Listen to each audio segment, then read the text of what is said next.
Part 1. Question 1. Listen to this news item. A man has been given an award for A. Shooting a robber, B. Visiting a little chef restaurant, C. Arresting a robber. Local newspaper reporter Alan Francis made the news himself when he tackled an armed robber and has now been awarded the Queen's Commendation for bravery. Mr. Francis saw a man armed with a shotgun holding up customers at a little chef restaurant in Putney 2 years ago. He flung himself at the man, wrestled him to the ground, and even though the shotgun went off, he held on to him until the police arrived. The robber, Frank Mellin, has been jailed for 8 years. Question 2. You have left your car in the car park for 40 minutes. You must pay A. 50 pence, B. Nothing, C. £1.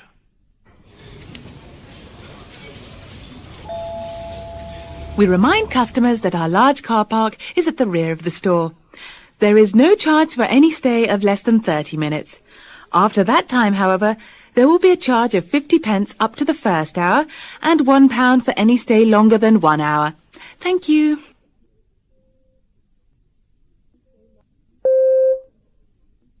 Question 3. Listen to this conversation. It takes place in A. A factory, B. A garage, C. A supermarket.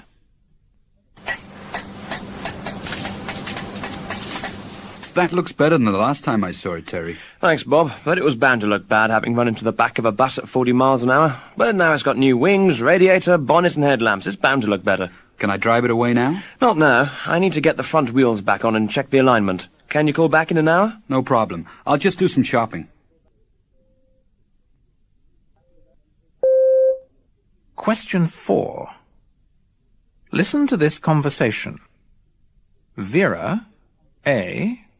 will go out with Terry Bolam, B. won't go out with Terry Bolam, C. is undecided.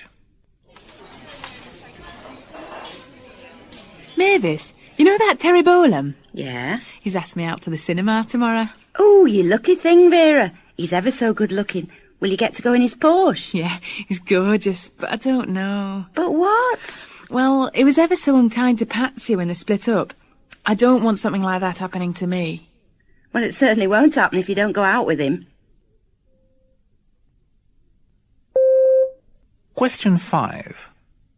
Listen to this lecturer. The lecture is about A. Law, B. Biology, C. History. Another factor contributing to the Industrial Revolution was the flow of people from the countryside to the towns. A law had been passed preventing people from keeping their animals on common land, and that, together with the absence of any form of assistance for the poor, forced country people to move to the towns to look for work and continue the battle for survival. Question 6. Listen to this introduction on the radio. The show is A. The news, B. A game show, C. A chat show. And today's guest has come a long way from her humble beginnings. She was born in 1906 in Sunderland next to the dockyards. When she was 8, her father joined up to fight in the First World War and was killed in the First Battle of Ypres. This plunged her family into the deepest poverty. In order to pay for her clothes to go to school, she would get up at 4 o'clock in the morning to deliver milk before school, and after school worked in a local shop until 10 at night. Dame Peggy Mansfield, that sounds like horrifically hard work. How did you manage it?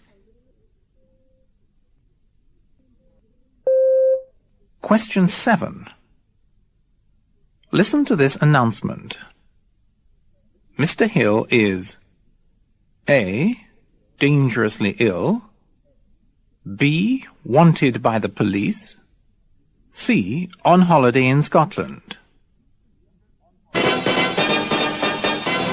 And now here is an SOS message from Mr. Gordon Hill of Braintree in Essex. Will Mr. Gordon Hill of Braintree in Essex, who is believed to be on a touring holiday in Scotland, please contact Maidenhead Hospital or the nearest police station. Mr. Hill's mother is dangerously ill in Maidenhead, and the hospital would like him to get in touch with them as soon as possible. The telephone number is 04126 409867. I'll repeat that. The telephone number of Maidenhead Hospital is 04126 409867. And now, our regular 6 o'clock programme.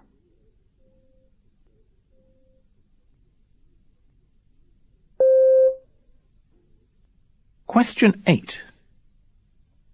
Listen to this conversation.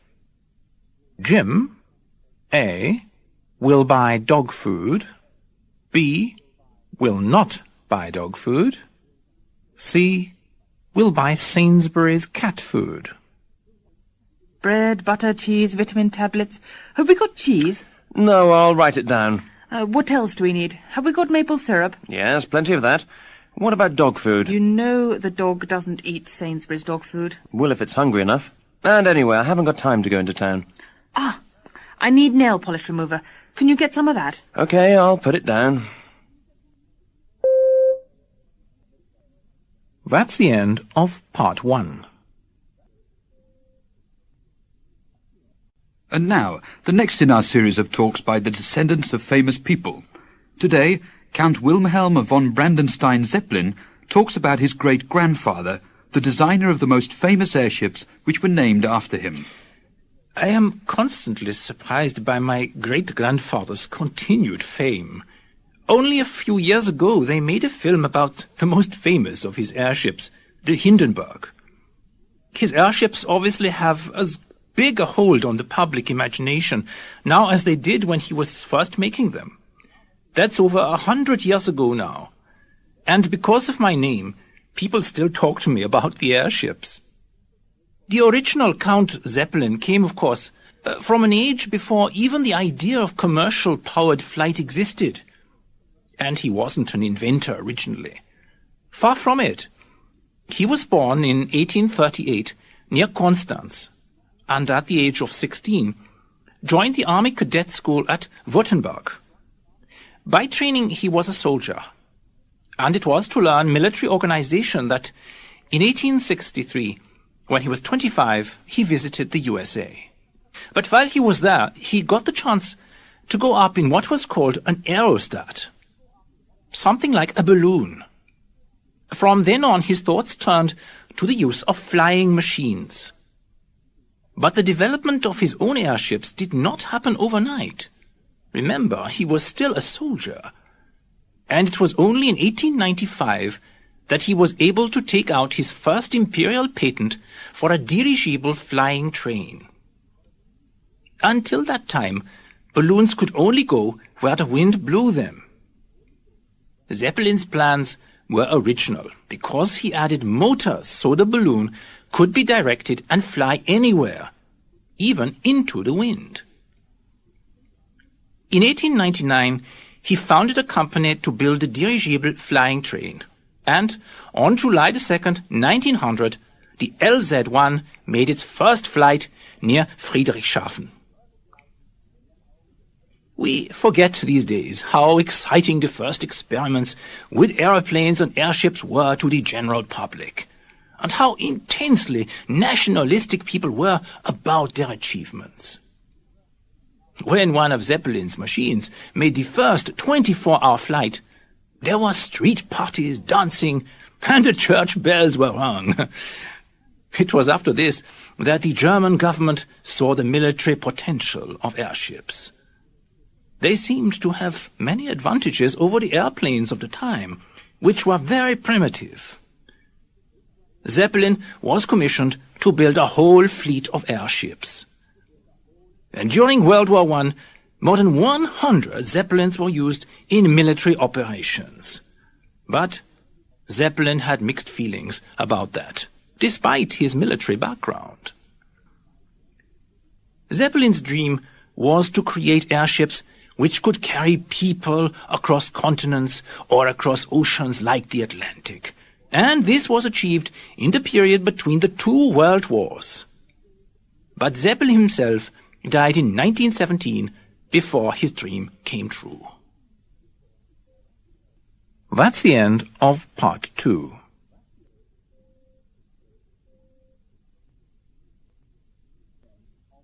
Day 1.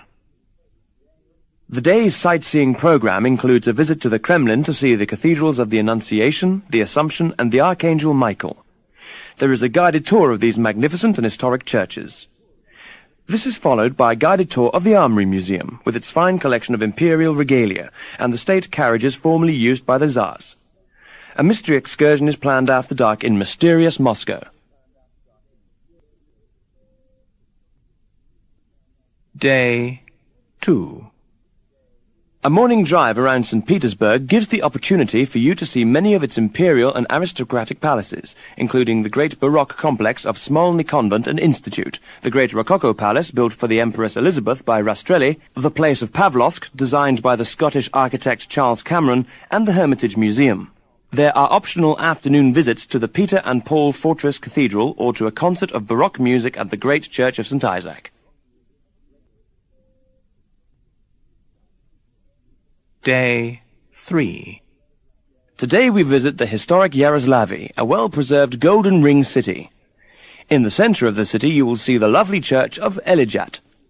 The frescoes on the walls and vaulting inside the church are magnificent, and some date from as early as the 14th century. A sumptuous banquet lunch is provided for us in the town hall as guests of the mayor. We are then driven back to our vessel moored on the Neva River and depart for the island of Kizi in Lake Onega.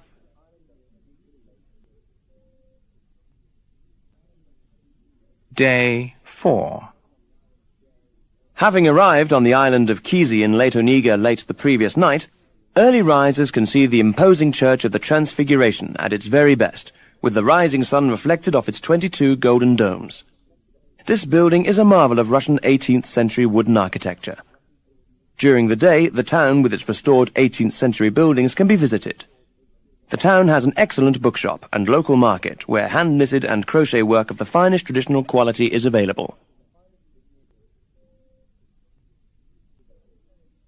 Day 5. Today's program is very light. Guests are at leisure to undertake independent sightseeing or shopping in St. Petersburg.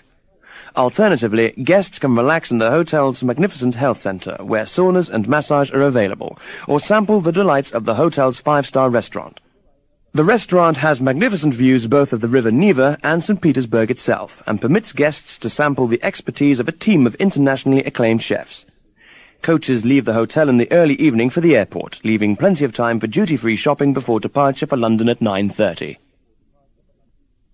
That's the end of part 3.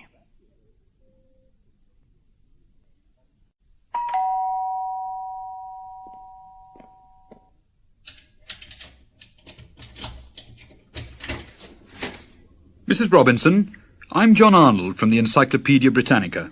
Oh, come in. Thanks for coming. Do sit down. Thank you. Now, what can I do for you? Well, I don't know quite where to begin. It's about Kyle here. Say hello, Kyle. Hello. Do you know where Pluto was discovered? Hello, Kyle. So you want to know about Pluto? Yeah, I know lots of things, but I don't know where Pluto was discovered. About 1912, I think. It'll be in the encyclopedia. How old are you, Kyle? He's 6, and that's the problem. He's always asking questions and we can't provide the answers. Yeah, a set of encyclopedias is just the answer. A fund of knowledge for the inquiring young mind. You've made a wise choice, Mrs. Robinson. Not yet, I haven't. You see, Mr. Robinson and I are out of work and we can't afford to buy them. We wondered, since Kyle is so clever, if you would help us by giving us the encyclopedias. I'm sorry to be asking you like this, but we don't know what else to do. Don't worry. Has Kyle seen an educational psychologist and had an IQ test? Yes. We've been to see Dr. Morgan. Kyle has an IQ of over 140. Goodness me, that is high. I think in these circumstances I may be able to provide you with some assistance. We have a sponsorship scheme for especially able youngsters. Would you like a set of encyclopedias, Kyle?